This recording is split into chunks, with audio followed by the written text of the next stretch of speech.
Bonjour à tous, aujourd'hui, sujet du jour, comment et pourquoi passer en flat sur ton squat. On va d'abord voir le pourquoi et on verra ensuite le comment. On prendra deux exemples de mes athlètes pour expliquer la différence et l'imagie. On va commencer tout de suite avec le pourquoi, où j'y ai mis 4 principales raisons.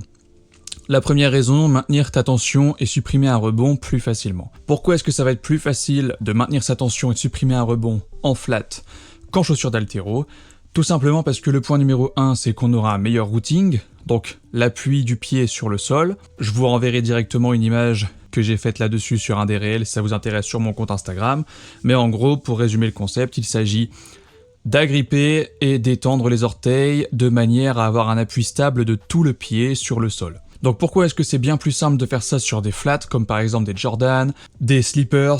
En fait, c'est parce que la chaussure est déjà mieux conçue, donc vous allez être moins comprimé que dans la plupart des chaussures d'haltéro, et vous n'aurez pas le pied directement avec un énorme maintien au niveau du talon, donc ça va être beaucoup plus intéressant en termes de routing en général. Ensuite, il s'agit tout simplement de créer de la tension et utiliser davantage tes hanches.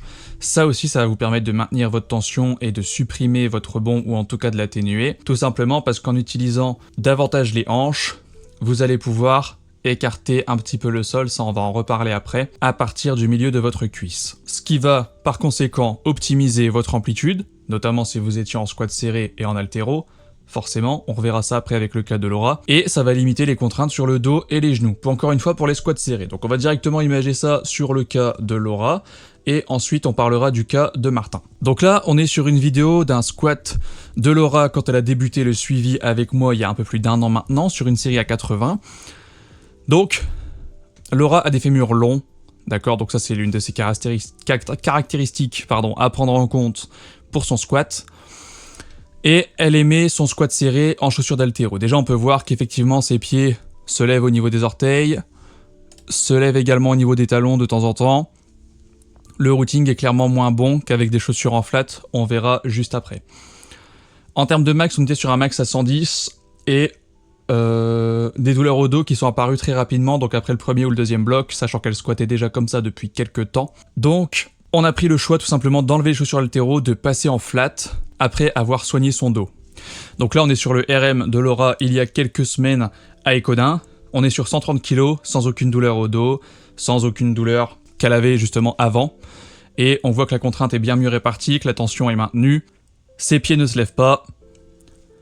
On retrouve les avantages dont on parlait juste avant. Comment est-ce qu'on a mis ça en place pour Laura et comment est-ce qu'on est en train de le faire pour Martin? C'est très simple, il faut faire la transition progressivement. Donc un squat d'haltéro, un squat en flat si vous faisiez 2 squats en haltéro et si vous avez des contraintes particulières au niveau par exemple des hanches. Si vous avez vraiment très mal aux genoux ou alors très mal au dos, vous pouvez potentiellement passer directement à 2 flats, mais avec un deuxième flat très léger, avec vraiment un objectif d'apprentissage moteur et de travail proprioceptif. Ensuite, il ne faut pas oublier les 2 étapes du bracing, c'est très important. Vous avez la première étape du bracing, enfin la deuxième étape plutôt, que personne n'oublie, qui est d'inspirer de l'air et de pousser contre votre ceinture. Mais avant ça, il y a une étape extrêmement importante, que ce soit au squat ou au soulevé de terre, parce qu'elle va vous permettre d'avoir la def beaucoup plus facilement en optimisant votre mobilité. C'est le fait tout simplement...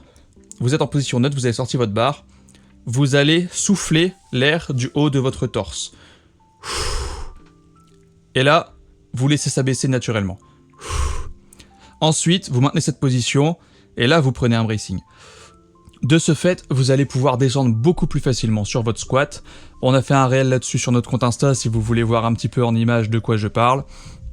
C'est en collab avec Chris. Ça va vous permettre de descendre beaucoup plus facilement, et ce que vous soyez en haltéro, en flat, en chaussures serrées, etc. C'est très important, c'est souvent oublié, négligé. Et certains mettent des chaussures d'haltéro pour avoir la def, alors qu'ils squattent neutre, voire en extension, notamment de très grands athlètes. Vous allez pouvoir maintenir une trajectoire de barre verticale ou légèrement vers l'avant. Bien plus qu'en chaussures d'haltéro. En chaussures d'haltéro, vous allez forcément vous retrouver beaucoup plus sur l'avant. Ce sera moins le cas forcément en chaussures flat. Donc vous allez devoir apprendre à gérer cette trajectoire un peu plus verticale ou très légèrement vers l'avant. La deuxième étape très importante, c'est d'écarter le sol. Du coup, à partir du milieu de la cuisse, comme je le disais, on va mettre ça directement en image. Donc ici, vous allez voir en premier lieu ce qu'il ne faut pas faire, c'est-à-dire écarter avec les genoux. Donc vous pensez à vos genoux, vous écartez. Ça va donner cet écartement très peu efficient pour produire de la force. Au contraire, vous devez penser uniquement à partir du milieu de la cuisse jusqu'au fessier pour justement obtenir en fait un suivi des genoux. D'accord, vos genoux suivent, vous ne devez pas penser à vos genoux. Comme sur la première étape, vous devez vraiment penser à l'ischio à partir du milieu de la cuisse jusqu'au fessier, vous écartez le sol. Vous pouvez mettre un élastique au-dessus de vos cuisses histoire de comprendre la chose, mais le but en gros c'est de générer de la tension dans les ischios et les fessiers. Donc là on va prendre Martin comme deuxième exemple d'un passage d'haltéro en flat. L'objectif pour Martin c'est d'optimiser sa def et de garder un minimum de tension en bas. Donc là on peut voir qu'on n'a pas trop de maintien de tension. L'objectif c'est peut-être pas forcément pour Martin de la maintenir à 100%, on le verra après.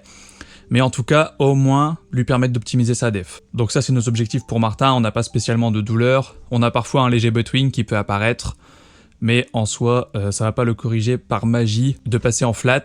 Par contre, apprendre à garder sa tension, ça va peut-être permettre d'aider justement pour ce buttwing. Donc ici, on a une deuxième vidéo, donc ici, on est en flat.